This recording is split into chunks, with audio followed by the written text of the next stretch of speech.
tentando, então, num assunto que é tão vasto e tão relevante, ser o mais sintético possível, até porque já tanta gente aqui disse tantas coisas relevantes, eu tentaria abordar, digamos assim, tal e qual como é desafiado, tanto do ponto de vista da relação de trabalho material que as pessoas têm enquanto trabalhadores formalmente considerados independentes, como depois também naquilo que é o seu regime contributivo a que estão sujeitos.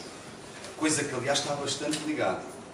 E tentarei ajudar a pensar sobre essa ligação também e sobre como podemos pensar em alternativas a esta situação que, com mais ou menos polémica, me parece que há um relativo acordo entre nós que bem não está. Não serve às pessoas. Mas, muito rapidamente, não vou dizer nada de novo, mas não queria deixar de o referir, os trabalhadores independentes são um universo muito, com uma enorme diversidade interna, é verdade, mas são um universo muito numeroso. Eles representam nas estatísticas quase sempre muito perto de 1/5 da, digamos, da força de trabalho disponível em Portugal, um pouco menos, mas enfim, perto de 1/5. Mas a grande realidade é que, apesar dessa diversidade e apesar até de algumas coisas que foram sendo apontadas no debate, uma coisa nós sabemos. Embora juridicamente e na sua relação que estabelecem no Estado aos mais diversos níveis e com a sua entidade empregadora, eles sejam formalmente considerados trabalhadores independentes, a esmagadora maioria destas pessoas está há vários anos, em vários ciclos e em várias fornadas de gente que trabalha em Portugal, na verdade, afastada de um direito que devia ter prioridade, que é o direito a ser reconhecida a sua relação laboral e, portanto, um direito a um contrato de trabalho. E é na base deste problema que nós podemos pensar todos os outros. Há uma ilegalidade generalizada em Portugal. Um verdadeiro escândalo, é provavelmente a maior fraude social que existe em Portugal, que é o facto de a esmagadora maioria dos trabalhadores de recibos verdes, independentemente dos números que os vamos concretizar, são de certeza centenas de milhares de pessoas, estão aliadas do direito mais elementar, que é o direito ao reconhecimento da relação laboral. E isto aconteceu, não foi nos últimos tempos. Isto aconteceu ao longo dos últimos 20 e tal ou 30 anos. Porque em Portugal, como agora começa a acontecer noutros países da Europa, o trabalho independente e o regime jurídico que o suporta foi interpretado pelas entidades empregadoras como uma estratégia de exploração, uma oportunidade. Portanto, essa relação jurídica, que é tão, digamos assim, simples de estabelecer, foi utilizada pelos patrões como uma estratégia de desvinculação das suas obrigações perante o Estado e perante o próprio trabalhador. E isso, como é evidente, não poderia ter acontecido sem, pelo menos, ter havido muita indiferença ou muita passividade por parte das entidades públicas e por parte do Estado, em concreto. Quando nós dizemos Estado, o Estado é uma espécie de abstração. O Estado somos todos nós, é uma entidade coletiva. São governos, concretamente, que ao longo de décadas permitiram que se instalasse em Portugal um regime fraudulento, generalizado, de recurso a uma forma de relação completamente irregular e que não reconhece os direitos mais básicos. E, portanto, isto é relevantíssimo para percebermos hoje a situação a que chegamos também do ponto de vista do sistema das contribuições, mas do que é que estamos a falar. Pessoas que estão afastadas dos direitos mais elementares. E aqui gostava de dizer uma coisa que me parece importante. É que, além das consequências práticas que existem para as pessoas e que, ao longo dos últimos anos, massacraram tanta gente, este foi, com certeza, o principal e o mais forte, pelo menos numa fase inicial, da reconversão das relações laborais em Portugal, digamos assim, o impulso mais forte a uma relativização daquilo que são os direitos e a lei laboral em si mesmo. E, portanto, a partir do momento em que é possível estabelecer uma generalização, uma espécie de esquema paralelo, em que a lei não conta, em que as regras não existem, em que nada está conforme àquilo que é a realidade, a própria força que a lei geral, a própria força que a lei laboral, que está desenhada para proteger os trabalhadores, em abstrato, embora muito degradada nos últimos anos, possa ter, está muito relativizada, porque ela é facilmente contornada. Nós, deste ponto de vista, tentamos dar um passo ao longo dos últimos anos. Este assunto não existia da mesma forma que existe na sociedade portuguesa há 10 anos e hoje. Isso é bastante evidente. Um primeiro passo, nós sabemos, há pouco mais de 10 anos, foi, sem dúvida, ter sido reconhecido na lei laboral aquilo que estabelece com mais clareza aquilo que é uma relação laboral ou não e, portanto, aquilo que pode ser considerado falso trabalho independente. Mas isso nunca se revelou suficiente. Foi por isso que nós lutámos bastante para que existissem mecanismos a sério, para que no Estado, para que as próprias entidades administrativas, para que o próprio Estado se pudesse responsabilizar pelo reconhecimento dessa relação laboral e ajudar as pessoas que estão nesta situação a poder ter acesso a contratos de trabalho. Participámos numa iniciativa legislativa de cidadãos que, embora muito amputada, conseguiu pela primeira vez existisse uma lei em Portugal que dá um princípio de uma facilitação dessa regularização, protegendo mais os trabalhadores, permitindo, de uma maneira um pouco menos complicada, eles possam ter a coragem, o conforto, a segurança suficiente para enfrentar o que é tão difícil, um empregador que nunca cumpriu com ele e tentar chegar a um reconhecimento da sua relação laboral sem, como nós sabemos, passar por todas as ameaças de despedimento, pelas possibilidades de ficar sem o rendimento a que tem acesso, por mais que ele seja estabelecido de uma forma tão injusta. É evidente que isto é tudo muito insuficiente, são os primeiros passos, mas foi preciso.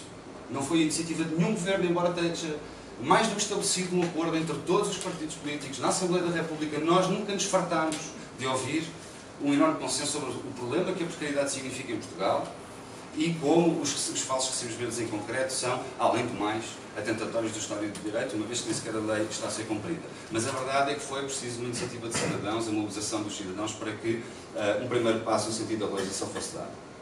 Mas, em concreto, sobre o sistema de contribuições, o sistema de segurança social dos trabalhadores independentes.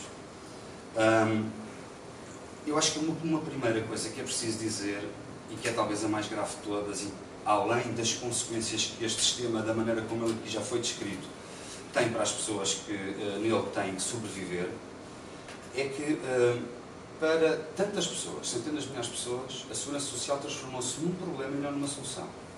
E se nós não percebermos isto, se nós continuarmos a achar, com desculpas mais ou menos administrativas, ou com alguma, digamos assim, encapotadas de algum rigor abstrato, de que é possível manter o sistema como ele é funcional, como ele está, a maioria das pessoas que dele supostamente deveriam beneficiar e ele deve aderir para que ele possa existir, não está interessada nele, não quer que ele exista, e são uma força potentíssima hoje para relativizar a própria importância da segurança social pública como nós a conhecemos, e são uma ponta de lança para que essa desvinculação progressiva entre as pessoas que constroem uma segurança social pública, intergeracional, coletiva e com essa força de distribuição possa ficar em causa.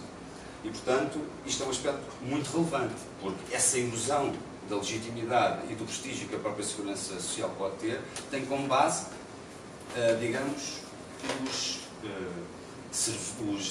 os proveitos, o serviço, os benefícios que não estão a ser, digamos assim, distribuídos pelas pessoas que eles deviam beneficiar. As pessoas que aqui falaram antes deixaram muito claro uma coisa. É complicado e foi necessário explicar tanta coisa. Porquê? Porque este sistema é mesmo complicado.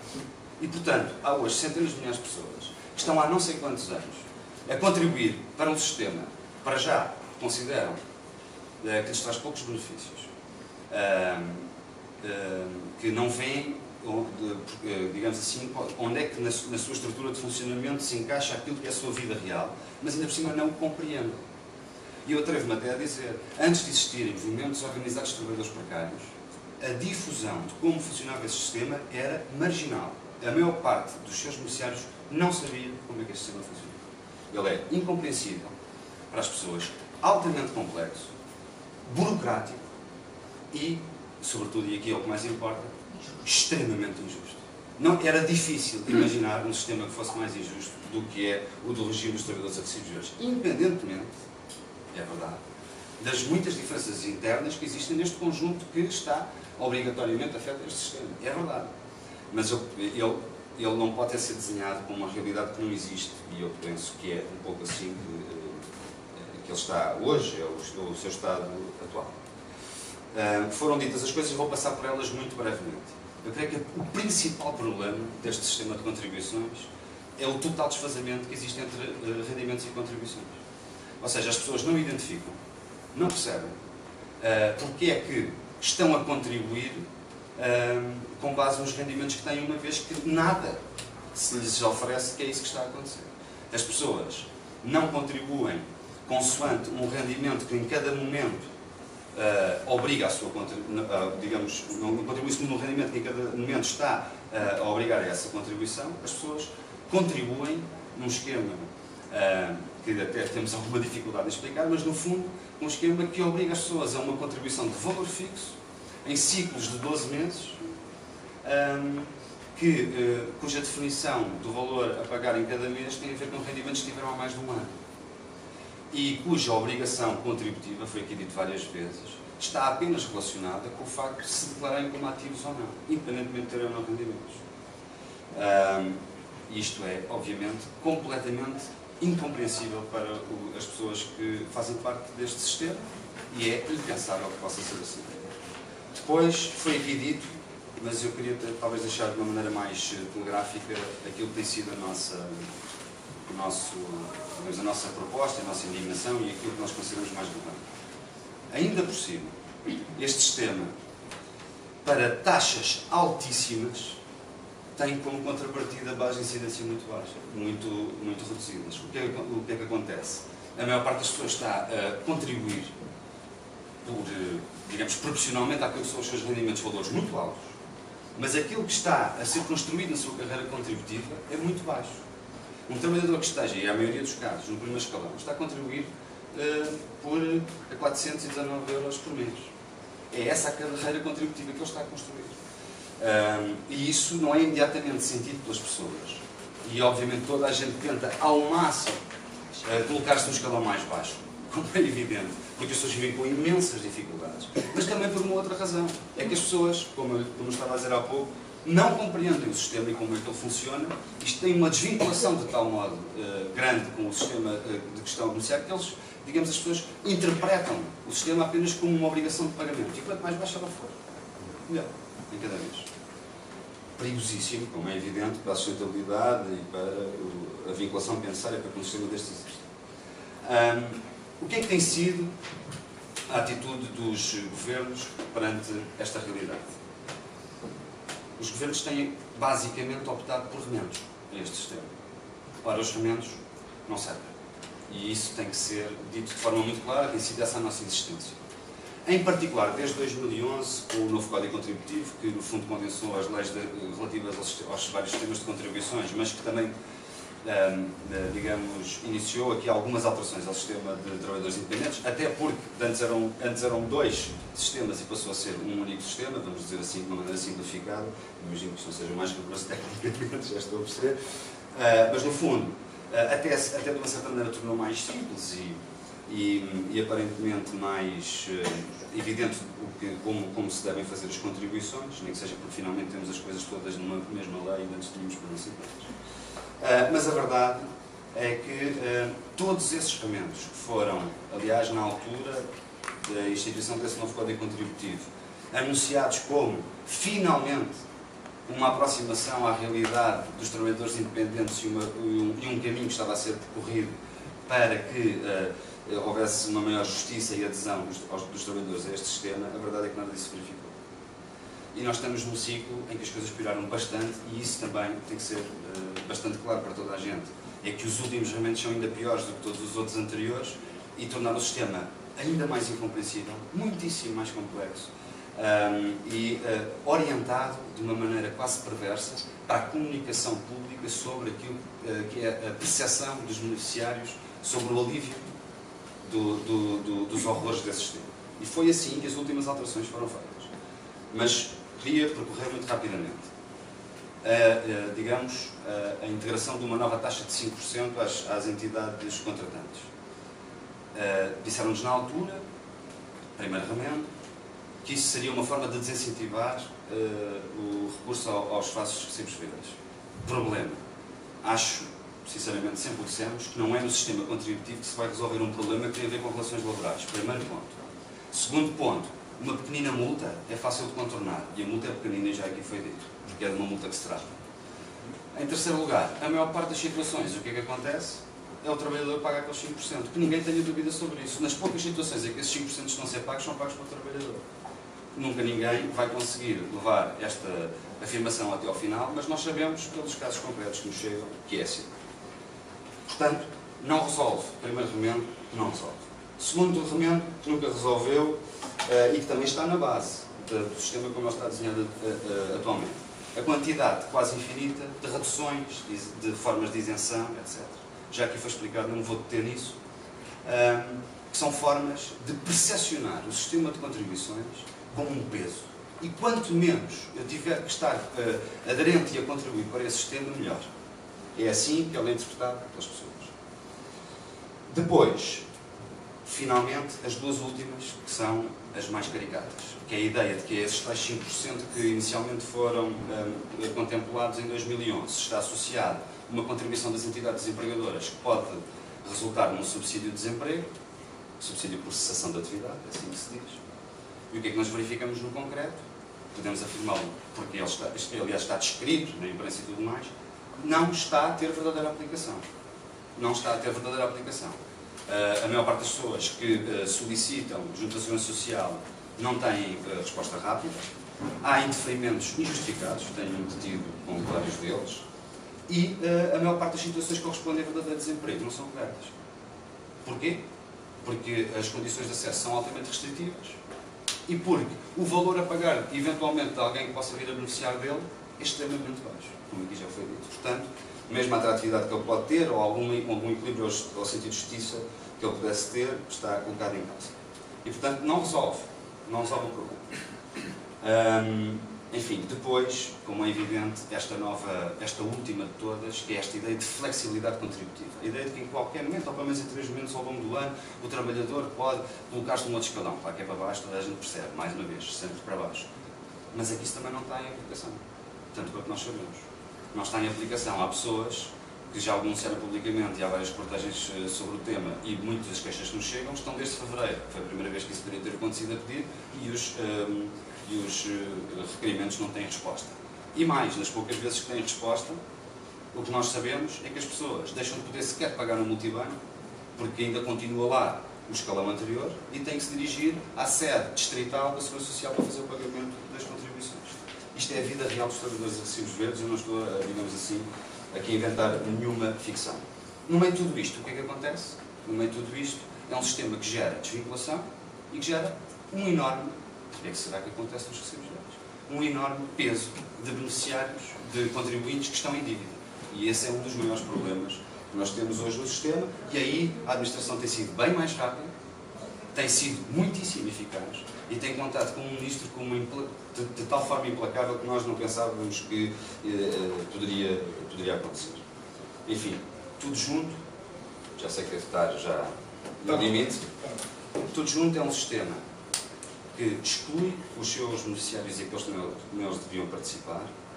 É um sistema que está a perseguir centenas de milhares de pessoas em vez de as proteger e, portanto, é um sistema que só apela à desvinculação. E digamos assim, qualquer ponto de partida para pensar como é que um sistema destes, para os trabalhadores a recibos verdes, pode ser justo, tem que ter como base algumas das coisas que aqui foram ditas. E é preciso ir ao detalhe, é preciso pensar sobre elas, mas não é possível que o sistema continue a prever contribuições de valor fixo apenas baseadas na ideia de que o trabalhador está ou não está com a atividade aberta. É preciso que ele reflita os rendimentos em cada momento. Nós não precisamos de flexibilidade contributiva, precisamos de justiça contributiva e que em cada momento e profissionalmente os trabalhadores descontem segundo aquilo que recebem. Não é possível que os trabalhadores independentes estejam sujeitos a uma taxa desta dimensão. Porque, como aqui já foi dito, essa taxa aparentemente é muito rigorosa, mas ela não se reverte verdadeiramente na cobertura das eventualidades que diz que está a cobrir. Não é verdade, na prática. Isso não é verdade. E, portanto, sem estas duas componentes que tornem o sistema, independentemente de haver trabalhadores que diferentes um contrato de trabalho ou não, este sistema tem que ser justo para quem nele participa, e sem estas duas questões essenciais, não é possível, do nosso ponto de vista, pensar num sistema que verdadeiramente funcione, que inclua as pessoas que não participam e que tenha futuro. E dizemos nós, como última frase, era isso que queria dizer, mais do que isso, nós não achamos que seja possível sequer, depois daquilo que foram os últimos anos, depois das dificuldades que foram vividas, imaginar uma alternativa àquilo que é a situação atual, que não passe por uma prioridade absoluta a resolver estes problemas, é que finalmente os trabalhadores a recibos verdes sejam considerados como, digamos assim, uma das principais vítimas daquilo que ocorreu na desregulação do mercado laboral em Portugal e que para eles existam soluções concretas que vão ao fundo e que tentem regularizar estas situações, que existe um verdadeiro plano de erradicação deste problema. Isso não há nenhuma alternativa credível que se possa desenhar sem ter isso no centro, e também não há nenhuma alternativa credível naquilo que seja o futuro da própria sustentabilidade do sistema da segurança social e naquilo que é o desenho de um contexto das relações laborais com direitos e que possa superar a situação atual, que não tenha no centro uma reforma profunda do sistema dos trabalhadores a recibos verdes com os critérios que foram aqui sendo enunciados e que depois, evidentemente, têm que ser trabalhados no detalhe.